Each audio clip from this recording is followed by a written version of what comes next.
বাগানে দু একটা এমনি গাছ থাকা ভালো, যে গাছে যত্ন করতে হয় না তবু ফুলটা দেয়। অল টাইম যত্ন করবো আর ফুল দেবে সেটা তো ঠিক না। এমনিতেই আমার 1000টা গোলাপ গাছ, এবার গোলাপ গাছের পেছনে আমাকে প্রচুর খাটতে হয়, ওই জন্য দু একটা আমি টবের মধ্যে এটা ওটা বসাই। এই যেমন বোতাম ফুলের গাছটা, এই গাছটা যে কোনো মানুষ বসাতে পারে, আপনারাও বসাতে পারেন, যে কোনো বাগানই বিনা পরিশ্রমে বসাতে পারে। এই গাছের তেমন কোনো খাটনি নেই গো। অবশ্যই ড্রেনিং সিস্টেম ভালো থাকতে হবে, ড্রেনিং সিস্টেম ভালো না থাকলে গাছটা নষ্ট হয়ে যাবে। এই যে এত অবিশ্রান্ত বৃষ্টি হচ্ছে, তাও দেখুন আমার টবে কিন্তু কাল সারা রাত বৃষ্টি হয়েছে, তবু দেখুন আমার টবে কিন্তু একটুও জল ধারায়নি গো। এই যে ড্রেনিং সিস্টেমটা, এটা প্রথমেই করতে হয়, এখন করলে আর হয় না।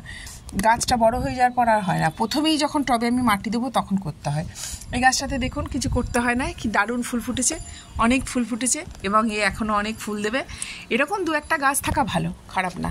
তবে হ্যাঁ, একে আমি মাঝখানে খাবার দিয়েছিলাম, একটু খাবার বলতে আমি লাল পটাশ, ইউরিয়া আর সুপার ফসফেটটা আমি অল টাইম রাখি।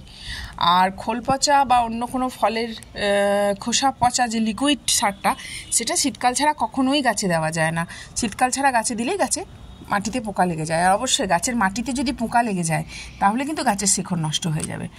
আর এটা মনে রাখতে হবে, যে কোনো গাছে ফুল পেতে গেলে এমনি বসিয়ে দিলাম হয়ে যাবে তা না, গাছের গোড়া অল টাইম পরিষ্কার রাখতে হয়। কিছু আগাছা তুলে দিতে হয় সব সময়, অবসর সময় পেলেই আপনি আগাছাগুলো তুলে দেবেন। আগাছা না তুললে কি হয়, গাছের গ্রোথ নষ্ট করে দেয়, প্রচণ্ড গাছের সমস্ত মাটির সারটুকু খেয়ে নেয়। গাছটা খুব সুন্দর সুস্থ সবল হয়েছে, এতে একে তেমন কোনো ওষুধও দিইনি কো, আর এও করিনি কো। একদিনে ওই একটু আমার সারটা দিয়েছিলাম, যে সারটা আমার অল টাইম থাকে, ওই সারটা দিয়েছিলাম, তার জন্য গাছটা খুব ভালো হয়েছে। আমি আর একে কাটিনি, একটা লাঠি বেঁধে দিয়েছি যাতে ঝড় বৃষ্টি হচ্ছে ঝড়ের এতে না পড়ে যায়। তার সাথে ফুলও খুব ফুটেছে, এই ফুলগুলো শুকিয়ে আবার কুঁড়ি হয়ে আবার 1000টা চারা হবে। খুব সুন্দর, মানে খুব ভালো লাগে এবং খুব শখ করে এই গাছটা আমার বসানো। এরকমভাবে আমি এই গাছটার পেছনে যেমন কোনো খাটনি নেই, আর একটা আছে এই রেন লিলির পেছনে কোনো খাটনি নেই, ফুল দিয়ে দিয়েছে। ফুল দেওয়ার পরে আমি পুরনো গাছ যত অনেক হয়েছিল সব তুলে দিয়ে আবার আমি নেক্সট ইয়ারের জন্য একটা আমি একটা বালতিতে বসিয়ে রেখেছি। তার কারণ এর এত বৃদ্ধি হয়, গোটা টব একদম ভরে যায়। আর এই গাছগুলো তো বলতেই নেই, এদের তো কোনো যত্নই লাগে না। শীত আসার আগে আমি সমস্ত যে শীতকালে যে গাছগুলো বসাই, আমি শীতকালের যে ডালিয়া, চন্দ্রমল্লিকা, ডায়ান্থাস, পিটুনিয়া যে বসাই, ওই যে এই টবগুলো, এই যে টবগুলো, সমস্ত এই টবগুলোতে আমার শীতের সিজনারি ফুলটা হয়। টবগুলো মাটি খুব ভালো ছিল এবং মাটি তৈরি ছিল, ওই জন্য আমি টবগুলো খালি কেন রাখবো, আমি অনলাইন থেকে কিছু বীজ এনে এই গাছগুলো বসিয়ে দিয়েছি। গাছগুলো এতে তো কিচ্ছু দিইনি, শুধু জলটা তো পড়ছে। যখন প্রথম চারাটা ছিল তখন একে একটু বড় করেছি, আর এখন তো এমনিই বৃষ্টি হচ্ছে। গাছগুলো খুব সুস্থ সবল হয়েছে এবং ফুল দেবো বলে রেডিও হয়েছে।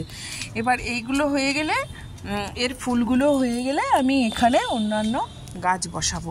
একটা গাছ খুব সুন্দর হয়েছে, আর আমি তো টব ফাঁকা পেলেই কিছু না কিছু বসাই। এই যে একটা গোলাপের ডাল বসিয়ে দিয়েছি, এই একদম রুট হরমোন দিয়ে কেটে এটাকে আমি বসিয়েছি। এটাকে 2 থেকে 3 দিন হবে আমি বসিয়েছি এই ডালটাকে। এইটা ফুল হয়ে যাবে, ফুল হয়ে যাওয়ার পরে একে কেটে দেবো, কেটে দিয়ে আমি একে গ্রো করব। এরকম আমি করি, কারণ অত যদি টব রাখতে যাই তাহলে তো ছাদ পুরো ভর্তি হয়ে যাবে, এমনিতেই ভর্তি হয়ে গেছে। আর একটা বিষয়ে খুব মনে রাখতে হয়, যে কোনো গাছে এই যে পাতাগুলো পড়ছে, এই যে পাতাগুলো পচে পড়ছে, এই পাতাগুলো পরিষ্কার করে দিতে হয়, নাহলে এগুলো পচে গিয়ে মাটির সঙ্গে মিশে একটা বিচ্ছিরি কাণ্ড তৈরি হয় এবং মাটি খুব খারাপ হয়ে যায়। এই যে আমি সময় পেলেই তো পরিষ্কার করি। এই যে আগাছা আমার প্রচুর হয়েছিল, আমি সমস্ত মোটামুটি দেখছেন আমার টব মোটামুটি আমি পরিষ্কার রেখেছি। আবার কিছুদিন পর যখন দেখবো এগুলো বেড়ে গিয়েছে, তখন আমি এগুলো আবার ছিঁড়ে দেবো। আগাছাগুলো পরিষ্কার না করলে মাটির সমস্ত জোরটুকু খেয়ে নেয়, ওই জন্য আগাছা পরিষ্কারের বিষয়টাতে একদম লক্ষ্য রাখতে হবে। আর যাদের ড্রেনিং সিস্টেম ভালো নেই, টবে হয়তো বৃষ্টিতে জল দাঁড়ায়, তারা অবশ্যই টবটাকে, আমারও সব কটা ঠিক আছে তাই নেই, আমারও কিছু টবে এরকম হয়েছে, আমি দেখাচ্ছি। আমার এই একটা টবে এই টবটাতে আমার ড্রেনিং সিস্টেম একদম ভালো নেই। এই যে জল দাঁড়িয়েছে, এবার যতক্ষণ না আমি এই ফুলটা হচ্ছে ততক্ষণ তো আমি এই গাছটাকে নষ্ট করতে পারি না। এই তো ফুল দেবো বলে তৈরি হয়েছে, তাই আমি বৃষ্টি হলেই সকালবেলা এসে আমি এই গাছের পাতা এই জলটা ঝরিয়ে ফেলে দিই। এবারে এই গাছটা যখন ফুল হয়ে যাবে, আমি নতুন যখন গাছ বসাবো তখন অবশ্যই এই ড্রেনিং সিস্টেমটা দেখব।